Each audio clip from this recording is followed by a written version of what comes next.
Welcome back to Legalese 123, where we are covering cases across America. Hello and welcome back to Legalese 123. I'm your host, Missy K. I hope everybody is doing well on this Tuesday, the 27th of January. Well, we are on hiatus for the Brendan Banfield trial because that is being held over until tomorrow because of the weather. So no worries, no problems. We will get to that tomorrow.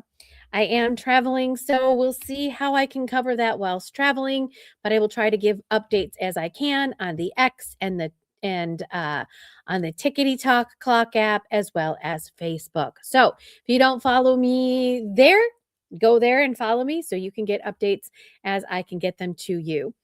So I will be out of town, so I'll be traveling. I am going to take you with me to my special places that I'm going to, but we'll see what coverage I can do during that time frame. Anyways, what's going on today? Well, we got some Brian Tully internal affairs investigations into all of the stuff with Proctor, Buchanan, texts, and stuff like that. We finally got the documentation for that. But I've been holding off on getting all of this together. I've had this for a while, so I thought, hey, why not? Let's go ahead and cover it. So here we go. We are going to add this to the stage. The Massachusetts State Police. These are some of the key witnesses in the Karen Read trial number 1 and number 2. Some of them were in trial 1. Some of them made it to trial number 2. We'll start and tell you where they all are. So Michael Proctor, former trooper Michael Proctor. Michael Proctor was the lead investigator in the Karen Read case. He was the one that was assigned to, where am I? Where it's trying to get me out / get them in. Proctor was assigned to the case, and as we well know, he has been since fired for bias and other reasons. We'll get into that a little bit more if you don't already know. Sergeant Yuri Buchanan, he was transferred. And why? We'll get into that. Jeff Kakowski, he was reassigned. Remember, these are all Massachusetts State Police officers. Detective Lieutenant Brian Tully, well, he was reassigned, and he's no longer a detective. He is now just Lieutenant Brian Tully. Sergeant Kevin O'Hara was part of the CERT team who went to go look at 34 Fairview for the missing taillight pieces. Connor Keefe is a digital forensic expert. Lieutenant John Fanning, he's part of the lead investigators in the case. Joe Paul was the reconstruction expert. He was the one that said that John O'Keefe pirouetted and then magically landed in the yard. Nick Guarino is another forensic digital expert. David DiCicco, he was, they also call him Vito DiCicco, so I'm not sure if Vito and David are the same person. He was reassigned, and why? You'll see the text messages. Zachary Clark, he was just a person to talk about, I think, what he found. And Chief Jeffrey Noble is now the new interim chief, or maybe he might be the current chief at the Massachusetts State Police, who is trying to clean up the corruption. Is he? We don't know. All right, so former disgraced Massachusetts State Police Trooper Michael Proctor. He was the lead investigator in Karen Read's case. He was accused, who was accused of causing the death of her boyfriend, John O'Keefe, in January 2022. Read took the stand and testified about his investigation. A significant part of the defense was to attack Proctor's credibility. Text messages he sent to Read about her being a whack job, etc. We'll go into those. In the retrial, Proctor did not take the stand. The prosecution nor the defense called him. And it was very unusual that they didn't call him, but it paid off. So they did an internal investigation into Proctor's conduct, and they revealed that he had sent the derogatory, disparaging, and inappropriate texts about Read, and also he had an outing with Kevin Albert. Who is Kevin Albert? Kevin Albert is a Canton police officer, a detective who is the brother of Brian Albert and the brother of Chris Albert. All right, moving on. Who do we have next? Oh, so here we go. Continuing on with Michael Proctor. He said, from all accounts, John didn't do anything wrong. She's a whack job. See you next Tuesday. She's a babe. Weird Fall River accent, though no ASS. Zero chance she skates. She's effed. She's expletive. To his sister, he said he hopefully thinks that Karen Reed will kill herself. It's funny, I'm going through his retarded client's phone right now. No nudes so far. I hate this man. I truly hate him. Talking about David Unetti. She's got a linky balloon knot, leaks poo. He used such words as retarded and made crude marks about her. And when a friend texted, I'm sure the owner of the house will receive some shit, Proctor replied, nope, the homeowner is a Boston cop too. Michael Proctor was in a group text chain along with some of his MSP trooper buddies and said these comments, as well as he was in a group text chain from his buddies from middle school who don't live in Massachusetts anymore. And the poor guy had to testify at the second trial as to what the texts were in the text chain. It was so embarrassing. So messages with other troopers, messages with civilian witnesses, conversations about the case outside official reports, making prejudicial statements, jokes about the suspect, fixing or explaining gaps. And there are currently 18 cases pending in which Proctor was the lead detective. He thought that his personal cell phone was no longer holding any messages, and he was wrong. And as a detective, he should know that the cloud holds many, many secrets. And it did. It revealed 10,000 plus messages. So Karen Reed has sued him civilly, and we'll see how that comes out to play. All right, next up, Yuri Buchanek. He was an administrator. He was above Proctor. He was supposed to be supervising him. He was heavily involved in the Karen Reed case. He was transferred out of the district attorney's office. He was previously disciplined in his action in 2024, where he forfeited 5 days of a paid leave, failing to properly supervise and reprimand Michael Proctor. Yuri testified in the second trial, and he was very cocky, and he doubled down, tripled down, and basically he said that Proctor wasn't the lead investigator, but we all know that he was. Karen Reed is also suing him.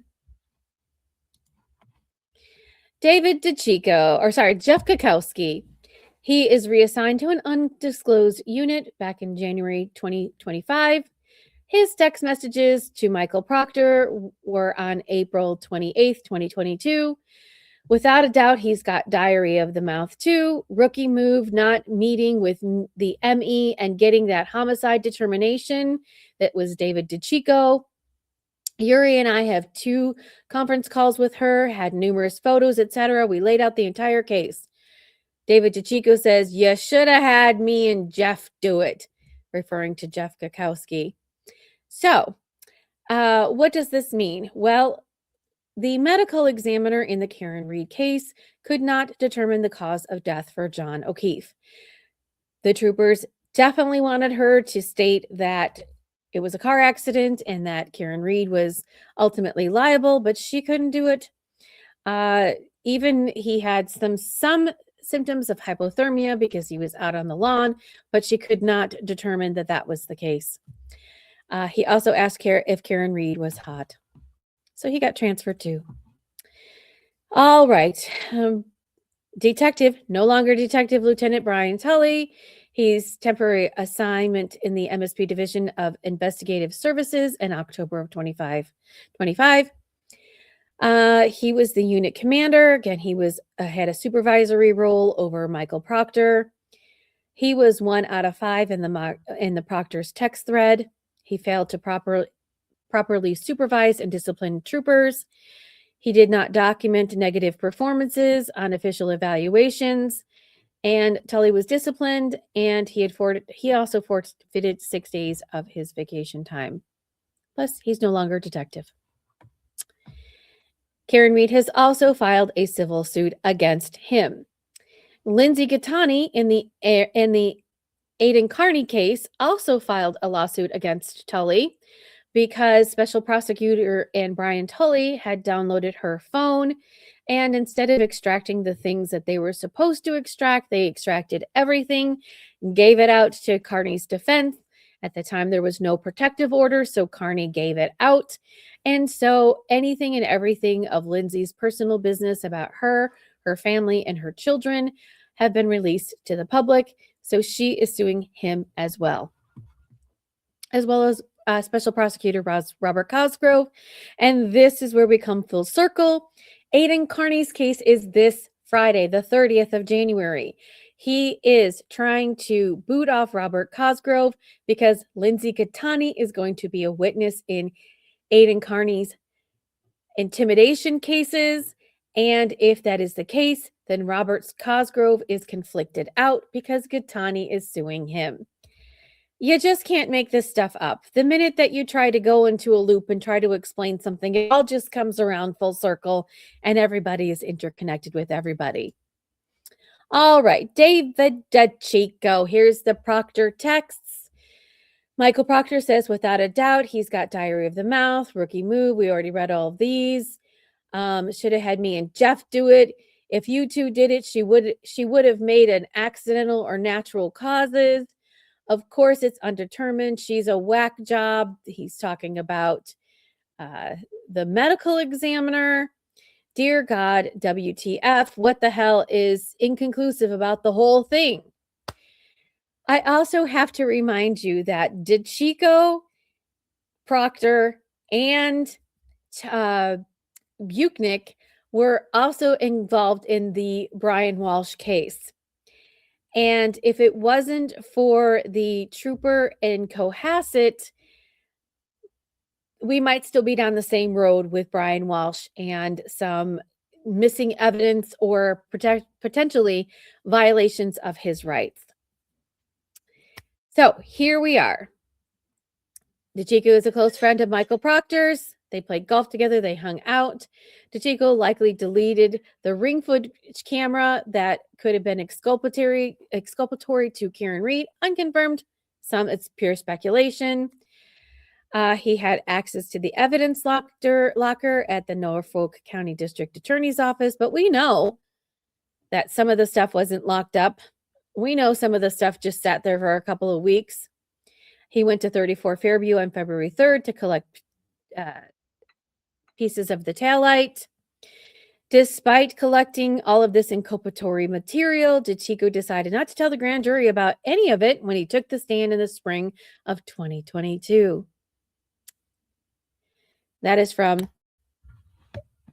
a Reddit source, and he was reassigned to the Holden Barracks. Lieutenant John Fanning. If you've seen any of the reports about John Fanning,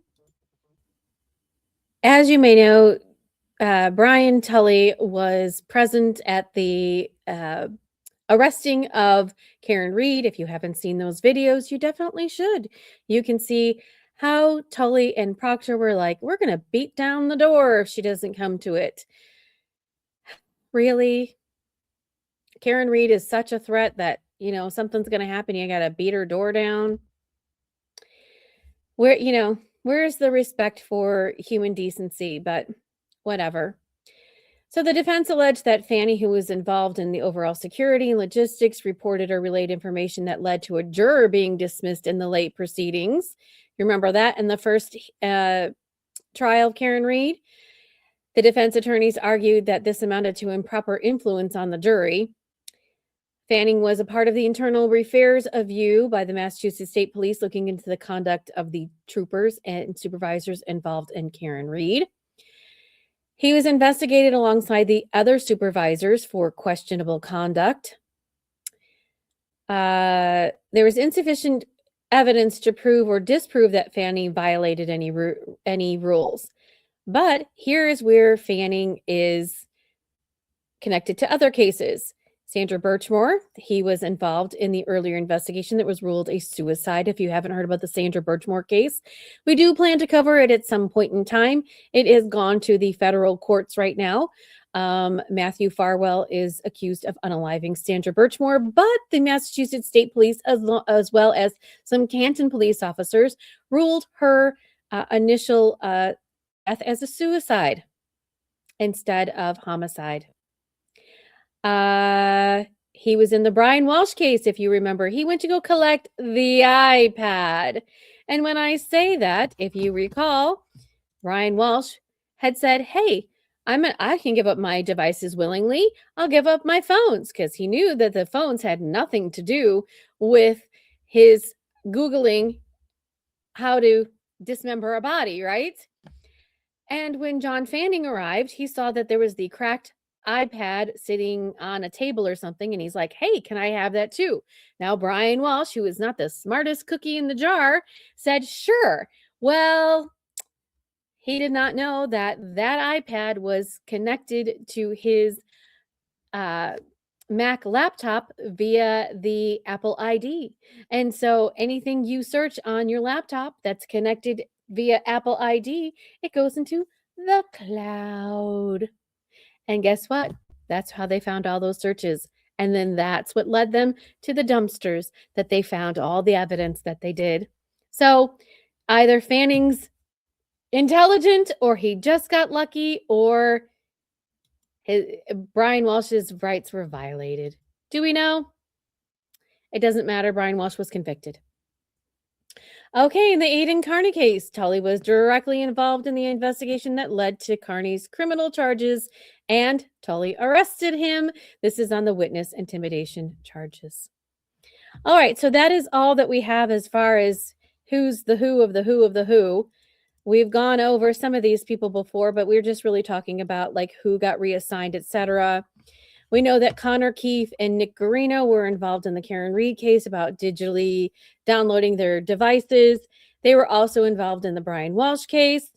Again, we've talked about this before, but when they downloaded Brian Walsh's phone, they were only supposed to look for location, or they were not supposed to look for location data. They were only supposed to look at communications between Brian Walsh and Anna Walsh. They didn't do that. They downloaded the entire thing. And Nick said to Connor Keefe, hey, did you look at his location data? And he was like, no. Well, whammo shablamo. He was at places that he said that he was at places that he didn't say he was when he was interviewed, meaning he wasn't where he was supposed to be. Plus, he was also supposed to be on house arrest and wasn't supposed to be at those places during that time frame anyways. But that is how then they went to go get the video footage of him at Lowe's getting all of the cleaning supplies. All right, so now we're going to take that away and we're going to add this, and we're going to look at some of the documents that were stated by the IA investigation, and some of them are really good. Okay, so first we're going to look at the trial texts. And let me get this really large for you. So apparently, I guess, Chris Moore, Jeff Kukowski, John Fanning, Vito DiCicco, but they call him David DiCicco, Yuri. These are all of their phone numbers, etc. So here we go. Somebody laughed. I've seen that commercial so many times, I feel like I've been there. Yuri says, so tomorrow at noon, our time, boys. Yuri says, I guess they don't have tomorrow off after all. I'm not sure who they're talking about. Postpone till tomorrow at 11 noon, our time. Vito says, that sucks. Kukowski says, it's okay to keep the train rolling. David says, Jeff, you need a fill-in. We have an appointment at Humboldt. Need you there. Here is David Unetti. The big story, David Unetti, criminal defense attorney, blamed for traffic pile, something I don't know. This is obviously an earlier picture of David Unetti. Yuri laughed at an image of David Unetti. And it says something about nudes. Chris Moore, disliked, no nudes so far. These must be Trooper Proctor's texts, but we can't see them. Yuri said, funny, I'm going through his retarded client's phone. He liked Proctor's message. How did it go, coach? Got a homicide last night, so I couldn't catch any of it. Jeff Kakowski says, 10-2, Florida next victim tomorrow night. Semis, yes. Florida next victim tomorrow night. Florida bunch of frauds. We gonna beat them.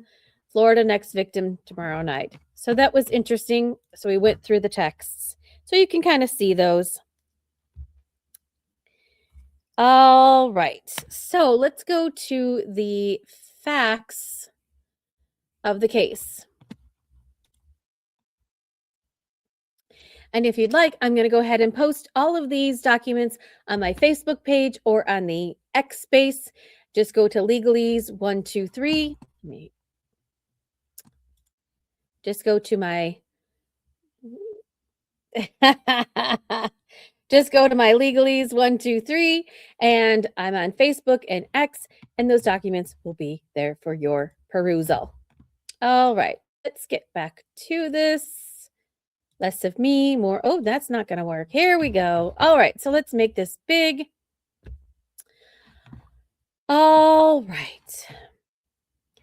On Wednesday, January 17, 2024, I was reassigned by Captain Bruce O'Rourke, commanding officer of the Integrity, to conduct a personal investigation into Brian Tully regarding the failure to take appropriate actions. On Friday the 12th, Detective McDonald was invited.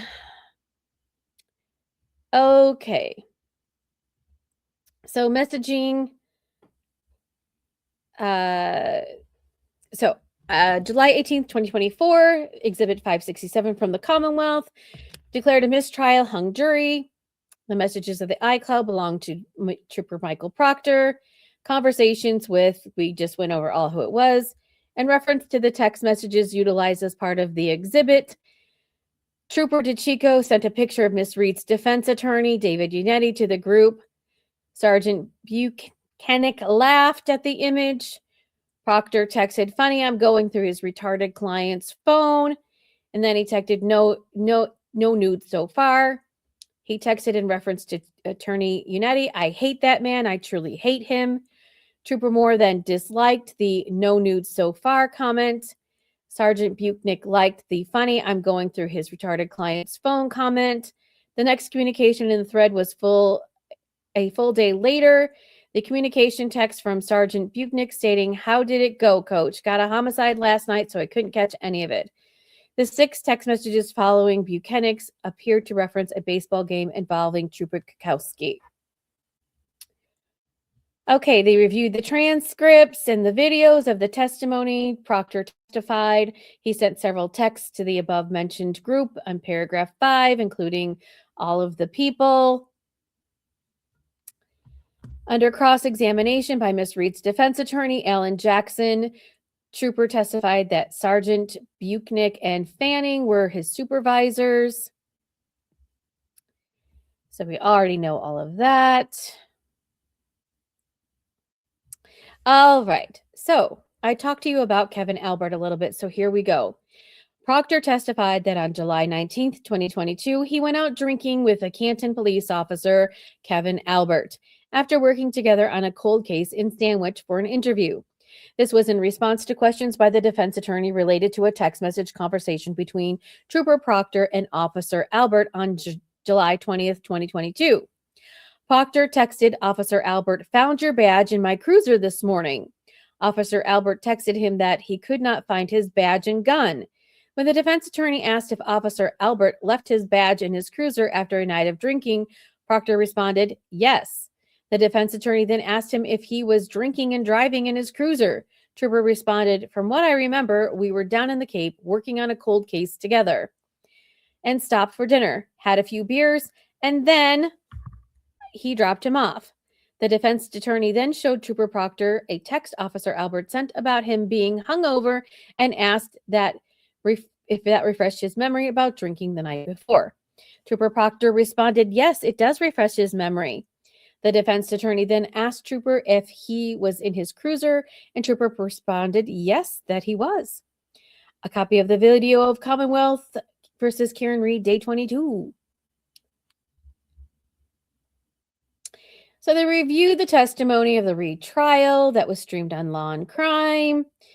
Reviewed the testimony of Detective Lieutenant Tully regarding his actions.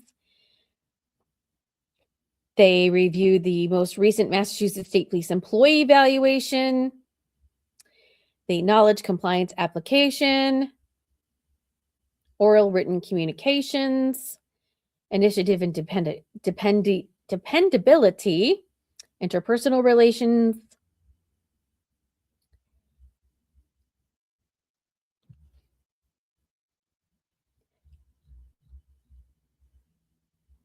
all right. This is just all like what they did in reference to going through the internal. This is the claim of the case, right? Tully explained that he first learned of the inappropriate communications that were part of the group text thread involving the Spadoo Norfolk members following Trooper Proctor's federal grand jury testimony on February 2024. A couple of hours before Trooper's testimony, Detective Lieutenant Tully spoke with Trooper Proctor via telephone. We already went over all of this. That Tully had signed a non-disclosure agreement, so he couldn't talk about it. Eventually, it all came out.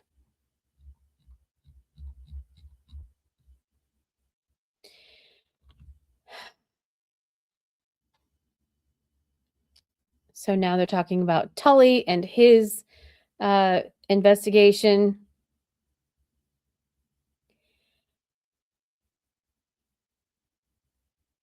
Talked about Proctor testifying about his inappropriate texts in the communications about Miss Reed to her attorney.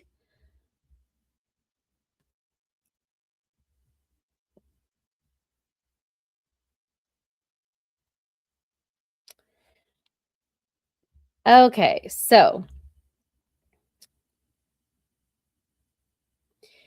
the allegation that Lieutenant Brian Tully did not properly document the negative performance of Trooper has been sustained. Regarding the allegation that Detective Lieutenant Brian Tully failed to properly evaluate Michael Proctor has been sustained.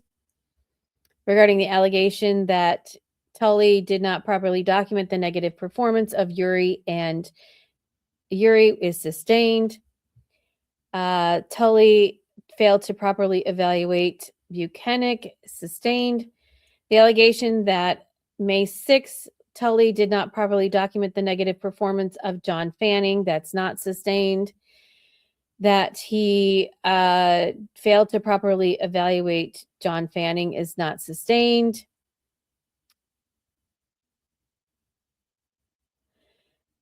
Allegation that Tully authorized Proctor to utilize his department-issued cruiser to commute to consume alcoholic drinks is not sustained. And the allegation that Tully failed to supervise through proper corrective actions who were involved with the inappropriate text messages relative to Karen Reed is sustained. So there is that documentation, which we just went through. All right, so let's go look at the charge sheet. Okay, so Detective Tully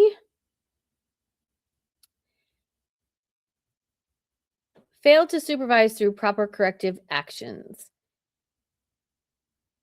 So this is the charge sheet. We just went over what each one of these were specified. So let's go over disciplinary actions. So, Detective Lieutenant Brian Tully, Division of the Investigative Services, waiving his right to a trial on or about February 1st, 2024, did fail to conform to work standards established for his rank, title, and position. This occurred when Tully failed to supervise through proper corrective actions the members who were involved with the inappropriate texts related to an ongoing homicide. Tully did fail to recommend remedial and disciplinary action for inefficient, incompetent, and unsuitable employees by giving praise and several anchors on the employee evaluations. We'll go over those in just a minute. So that is that sheet that we just went over. And now we have the evaluation of Buchanan. Okay, so this was on May evaluation period, March 30th, 2024 to May 2024. So knowledge, compliance, application of policy, procedures, rules, regulations, state laws, and orders and directives. He got outstanding. Sergeant Buchanan has thorough knowledge of the department rules and regulations. Follows oral and written direction of supervisors. Sergeant Buchanan got an outstanding, understands instructions, and resolves ambiguity prior to completing the mission. Although he needs a dictionary because he doesn't know what the word free means. Oral and written communications, exceptional. Buchanan clearly communicates with members of the public, the DA's office, staff, and department members under his command. The communication is professional and clear. Is he really professional? Well, let me make this bigger. He displays initiative and dependability, displays his team-centric attitude in all areas of his job responsibilities. He sets the example to the unit in regard to dependability. Interpersonal relations. Proud ambassador of the department. He knows the importance of building strong relationships with our law enforcement partners and exhibits a professional demeanor in all situations. Personal appearance, maintenance, and use of department equipment. He exceeds the department standards. Supervisory skills. Closely monitors his subordinates' work and holds members accountable for their work product. Now, did he really? Did he really? Leadership motivation skills, embodies the department goals, and is a positive role model for the personnel under his supervision. He motivates the members to complete the assignments with a team-centric approach. He has followed the anti-harassment and sexual discrimination, workplace violence, social media networking, diversity and equal opportunity, employee assistance unit, Office of the Ombudsman.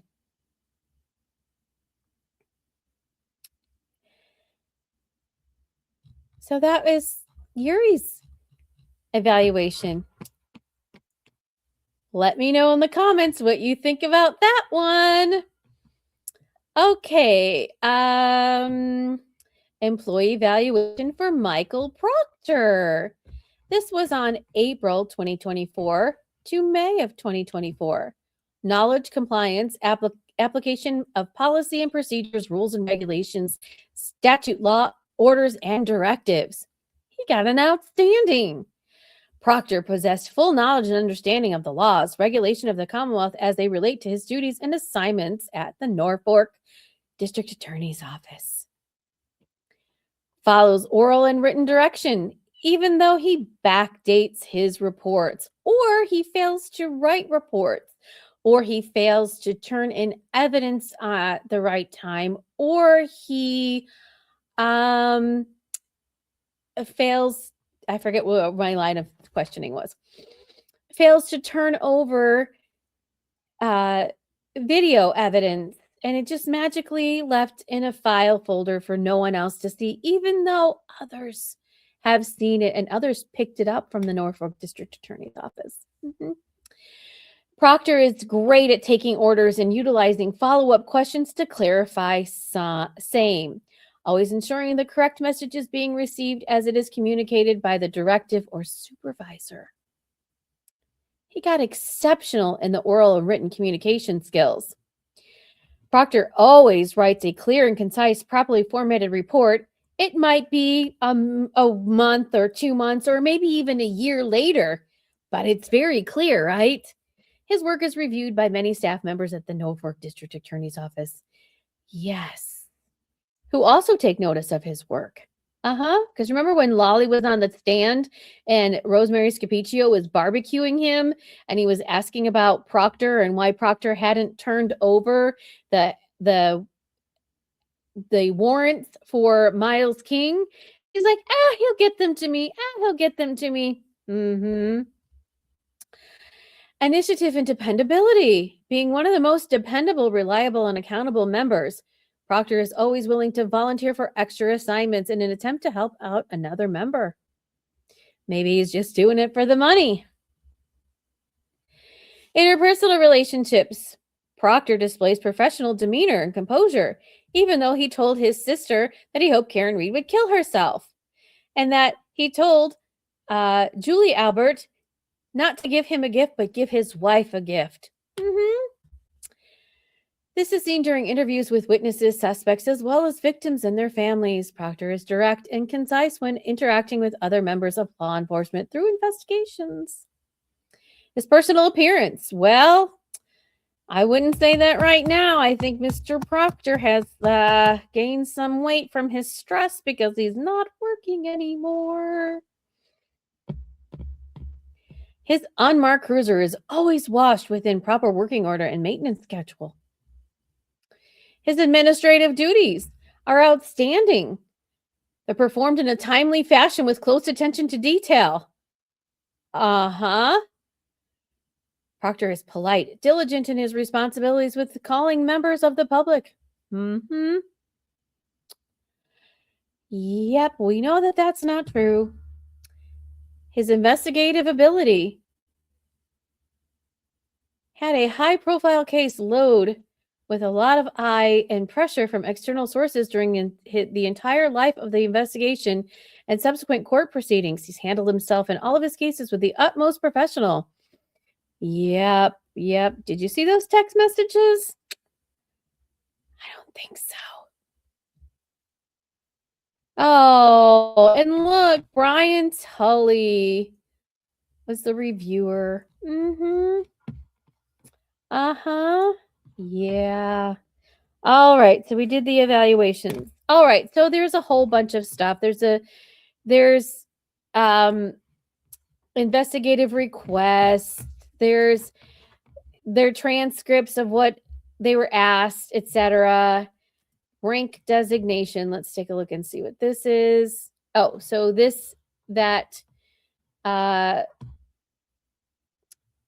and now he's returned back to the rank of lieutenant. He lost his